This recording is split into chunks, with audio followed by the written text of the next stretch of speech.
This is second part of She Left for Luxury, claimed he was better in bed, so I uncovered her secrets and ended them both. So let's start pending story. Karen and I only tolerated each other at the best of times, so not surprisingly she hung up without saying another word. Though I couldn't help but ponder what might have gone wrong between Amanda and Jericho.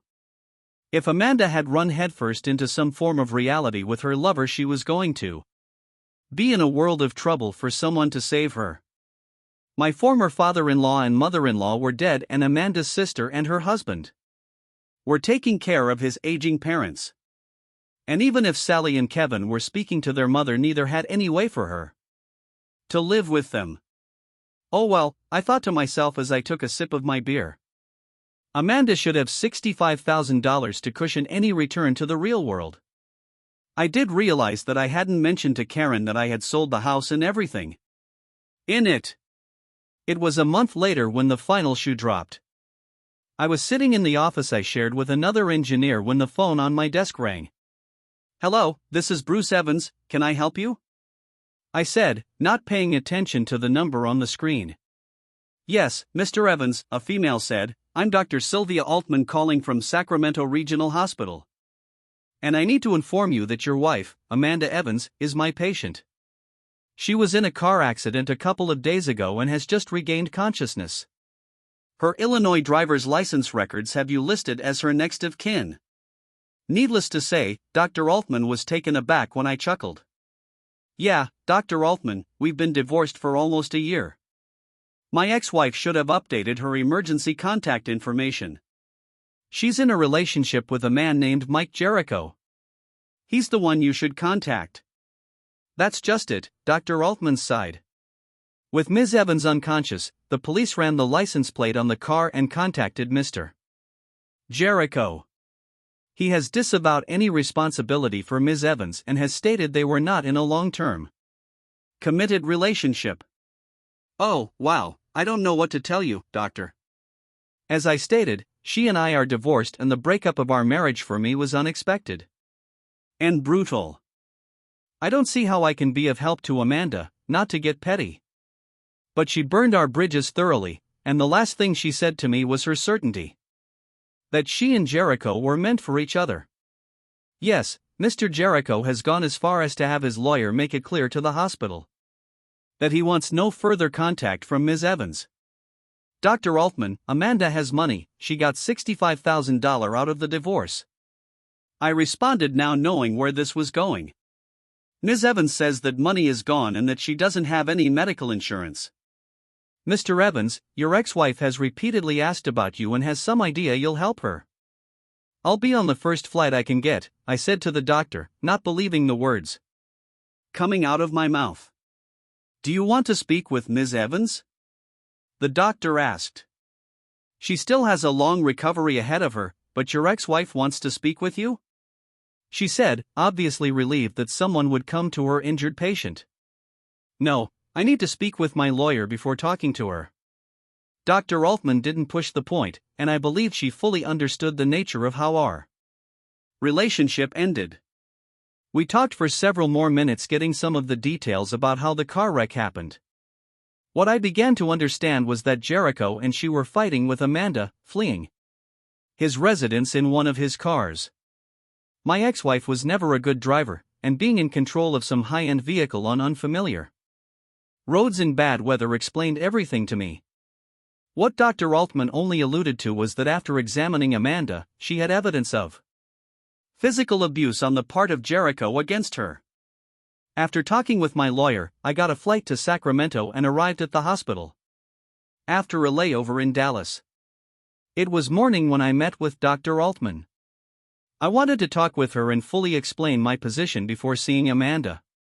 The doctor wasn't happy with what I told her, but didn't stop me from proceeding since Amanda had done nothing but ask for me since becoming conscious. I walked into Amanda's room to see her awake and sitting up. Her right arm was heavily bandaged, and it was obvious she had suffered numerous cuts and lacerations. I also noticed the broken nose and black eyes, but didn't know if that was from Jericho or the car accident. When she saw me, it was immediately clear the Jericho delusion was broken. Looking at me, she had that soft smile and twinkle in her eyes that said I was the love of her life. All I could think was, oh damn. I knew you would come to save me, Amanda said before breaking down in uncontrolled sobs. I've been such an ungrateful fool. She blurted out between howls of what could have been either shame or relief that I had arrived. Amanda's nurse showed up but was waved away. Several minutes later, Amanda had regained some control of her emotions. That's when she noticed I was still just standing inside her room, that I had neither walked over to her bedside nor was showing any emotion at seeing her. She said, starting to have an inkling, I wasn't going to be her shining white knight. I know what I did was unforgivable, that I threw our life and family away for a man that began abusing me just a few weeks after I left with him. She finished, still looking for some reaction from me. Tell me everything that happened from the time you met until now, Amanda, I said coldly, grabbing a chair near the foot of her hospital bed and taking a seat. I listened as Amanda began telling her story of how Jericho had manipulated her into believing her life had been wasted. That Jericho had used his charm to delude her into wanting to start a new and wonderful life with him. How many times did you two have intimacy before the day you packed up and left with him? I asked. Bruce, please, I don't want to talk about that, Amanda said quietly and looked away. After the question, I said in a tone of voice that must have scared her. We started having intimacy about 3 times a week a month after we began working together. She answered, ashamed. When did you first get a hint that you had made a mistake? That Jericho wasn't the soulmate you said he was? Amanda started crying again, but answered the question. He took me on a cruise to the South Pacific just a few days after arriving at his home. A few days into the trip, he became very controlling, warning me not to embarrass him around others on the ship. He compared me to other women and told me many times that I wasn't equal to them, that he was doing me a favor by being with me. What was the deal with crashing his car? Amanda looked down for several seconds, remaining quiet before speaking. About 3 months after returning to his house, he started beating me. It was then I realized how badly I had been deluded, that I had made a huge mistake. I wanted to call you and ask if I could come home, but Mike had long since taken my cell phone. If I wanted to make a call, I had to ask to use his. Then came a day when he left his phone on a table while talking to one of his equally strange friends. I took my chance and called you. Your phone rang a few times and then went to voicemail. I was devastated and wanted to try again, but Mike walked back inside. He knew I had tried something and beat me so badly I had to be taken to another one of his friends who was a doctor. He treated me without reporting the abuse. This doctor and Mike had a huge laugh over my black eyes, and when we returned to his place, he reaped to me. Amanda broke down again. I had to give her credit, she was coming clean. After recovering, she continued her story. Mike left me alone in the house for several days. He said I was an embarrassment and that he didn't want to be seen with me. Since I couldn't reach you or the kids, I gathered enough courage to steal one of his cars and head east. I had this blind desire to return home, where I was going to beg you to take me back. Somewhere I went off the road near Sacramento and crashed. I woke up here. What about Jericho? What did he do when he found you gone? The car's registration led to him, and when informed of my condition, he didn't want anything to do with me. The car I wrecked was just written off. Just a few days before the cruise, he convinced me to transfer my money to him for safekeeping. So I guess my money went to paying off the wreck. We just looked at each other in silence for several minutes. Some small part of me wanted to comfort her. Hell, that sliver of caring wanted me to grab her and take her home. But the main problem was that there was no home anymore, and more importantly, I couldn't forget nor forgive the cold indifference shown the day she left. There was no way in hell I could ever trust Amanda again. I really couldn't trust anything she had said or done during our entire marriage. What do you want me to do about all of this, Amanda? I finally say, wondering what she would say. Amanda started crying again, and I honestly believe they were true tears of regret and sadness. I was sure it wasn't some emotional meltdown lamenting the disastrous end to a romantic gambit. I felt bad for her because she must have felt utterly alone.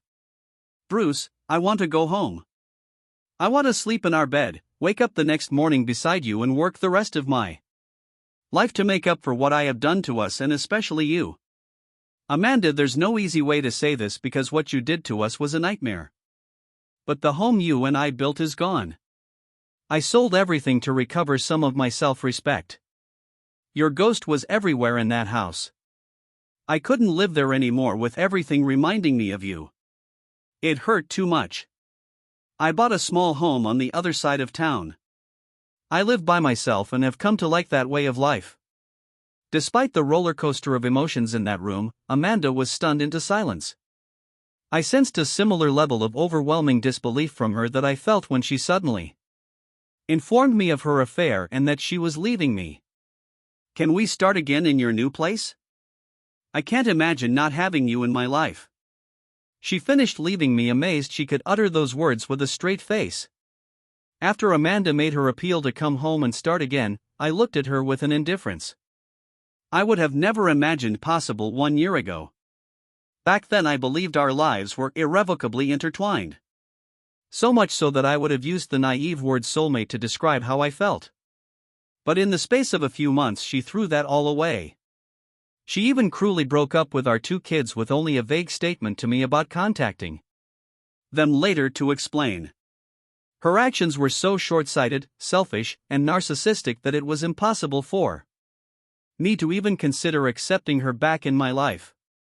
The injury she had inflicted on me was just too grave. Our lives were once intertwined, but now I only saw dead wood that needed to be cut out of my life. I searched for anything to say to her request. It was her last words to me months earlier that popped into my head. Amanda, you made your choice, and I let you go. Now's the time for you to do the same with me. I replied, feeling a sudden sense of relief. My ex-wife started to say something, but must have remembered those words that I had just echoed back to her. The look on Amanda's face was one of stark terror. Her hope of rescue by me was destroyed, and now my ex-wife realized she was not only completely alone but penniless. I'm leaving you a check for $10,000. I said, standing up to leave. My lawyer recommended against this since you signed away any claim to the house or alimony. So consider it a gift. It's a little cash to restart your life. How you go about that is up to you. There are not the kids let you back into their lives is up to them. Amanda broke down into tears again. Please Bruce, I have nothing. I'm scared and have no one help me. Please help me. I took that moment to walk out, not saying another word. As I walked down the hall, I heard her screaming my name, begging to help her and not abandon her in a strange city. I saw a nurse rushing into her room. On the flight home it occurred to me that even after the divorce I had let Amanda's choices restrict my options in life. Seeing Amanda in that hospital room, admitting the monumental mistake she had made with Jericho, restored a good chunk of my soul. Along with that was seeing Amanda's face when she realized I wasn't there to rescue her. That whatever future she had didn't include me. This new feeling of vindication was liberating, but also came with a curious relief of my burden. I had been living among the pieces of our broken marriage. It was on me to sweep away the shattered glass that was all those past commitments and fond memories. It was time for me to begin a new life. As for Amanda, she made her choice. She must live with it. 5 years later I was standing looking over at Amanda's grave. She'd returned to Jericho after being released from the hospital, having nowhere else to go. I'm guessing she offered the check I'd given her to Jericho, for it was cashed. Her badly beaten body was found in an alley several weeks later. Whether he killed her or not, I'm not sure. Jericho was investigated and swore he kicked her out of his home, wanting nothing to do with her. No evidence was ever found linking him to her death, and he was never charged. Amanda's sister reluctantly brought her body home for burial. As I looked at her grave, I realized that no one had visited her for quite some time. Since the small tombstone was covered in grime except for a small portion of her name. I cleaned it off, the least I could do, and looked at it. My loving wife, my soulmate, the love of my life was before me reduced to nothingness. Before her time. Not a sad ending for a silly woman who listened to a master seducer and let herself be destroyed by him. I turned to go but took one last look at her lonely, unvisited grave. I looked at the sky and saw a few snowflakes falling. I pulled my coat tighter on me and walked away. Amanda, unmoored and unloved, rested in her grave. And so we've reached the end of today's story. Was it what you expected, or did it take a twist you didn't see coming? I'm curious to hear your thoughts. Share them in the comments below and let's get a conversation going. If this story kept you hooked, make sure to hit that like button. And if you're new here or just haven't subscribed yet, now's the perfect time to join our community. I bring you fresh, captivating stories every day, so click that subscribe button and turn on notifications so you never miss out. Thanks for watching, and I'll see you in the next one.